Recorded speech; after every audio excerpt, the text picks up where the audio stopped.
आप लोग सुने होंगे राजा श्वेत। राजा श्वेत जो भगवान शिव की आराधना में डूबे रहते, दिन रात भगवान शंकर की आराधना, शिव जी का स्मरण करना, शंकर का भजन करना, शंकर की स्मरण करना, शंकर भगवान को ले जाकर जल चढ़ाना। सारे 33 कोटि देवताओं में केवल एक देव अधिदेव महादेव एक ऐसे हैं जो अपनी मस्ती में रहते हैं महाराज। और दुनिया के लोग उनके भगत भी ऐसे हैं, जब फुर्सत जब फ्री तब लोटा में पानी भरा, शंकर जी को ले जाकर चढ़ा दिया। और कहीं कहीं के तो इतने आलसी कि मंदिर का ही लोटा, कलश भी मंदिर का, शंकर भी मंदिर का और पानी भी मंदिर का, वहीं से भर के वहीं उठा उठा के चढ़ा दे। शंकर भगवान भी मन में सोचे आई काय को, तेरे घर ही आ जाता वहीं चढ़ा देती, इतना भी कष्ट काय को करा। सबसे सरल महाराज, पहले के समय में 2 दोष नहीं होते थे घर में, एक पितृदोष, दूसरा वास्तु दोष। होता था क्या?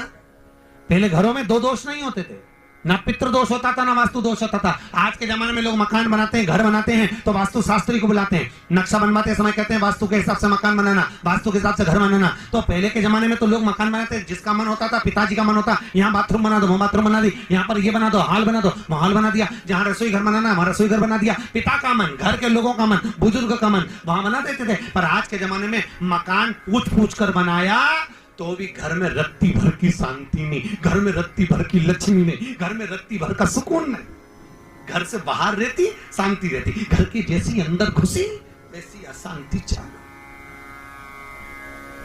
फिर किसी को बुलाया, हमारे घर में वास्तु दोष, पितृदोष।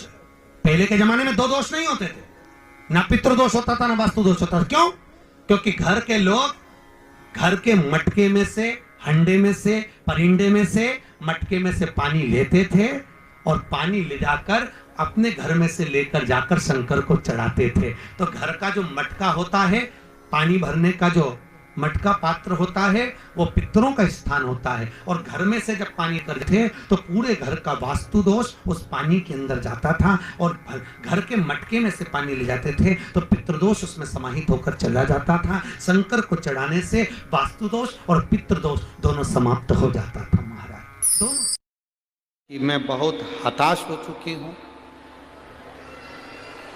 बीमारी समाप्त नहीं हो रही, या मेरा दुख या मेरी तकलीफ है समाप्त नहीं हो रही है, कष्ट मेरे मिट्टी नहीं रहा,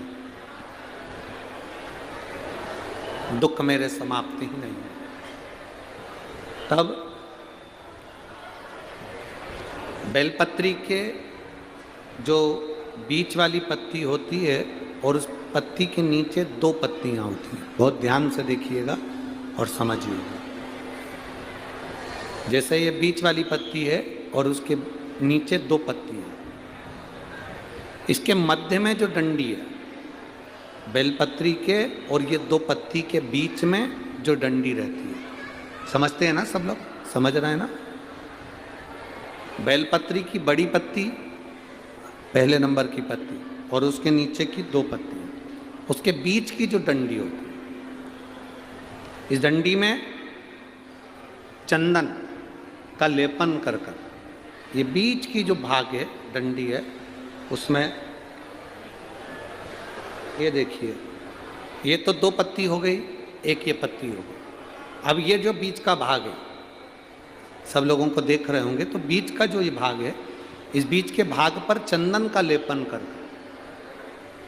7 दाने चावल के लेकर, जब तुम्हें लग रहा है कि ये बीमारी समाप्ति नहीं हो रही, पकड़ के बैठ गई, ये तो छूटी नहीं रही, डॉक्टर अपना काम करें, या कोई ऐसी बात है कि अदालत में कोई केस चल रहा है, या प्रशासनिक कोई तकलीफ आ रही है, या अपने घर में कोई व्यापार से जुड़ी हुई या कोई धन से जुड़ी हुई कोई प्रॉब्लम है और वो समाप्ति नहीं हो रही, बहुत बहुत आप लोगों ने कर लिया, तब ये बेलपत्री, इसके मध्य की जो डंडी है, इस मध्य की डंडी में चंदन लगाकर 7 दाने चावल के लेकर, आप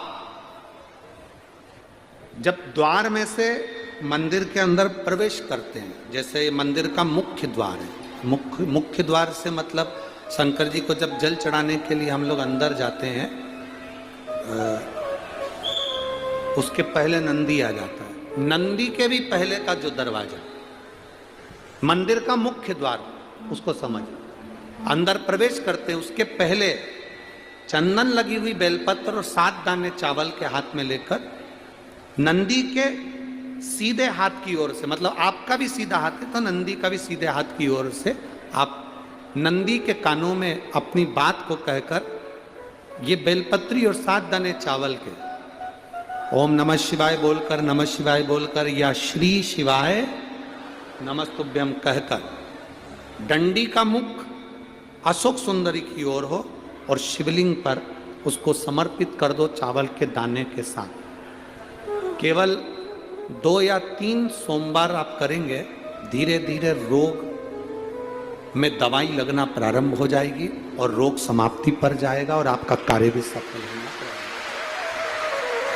2 या 3 सोमवार में, ज्यादा हमको नहीं करना है, 2-3 सोमवार भी आपने कर लिया तो कर लिया, 3 सोमवार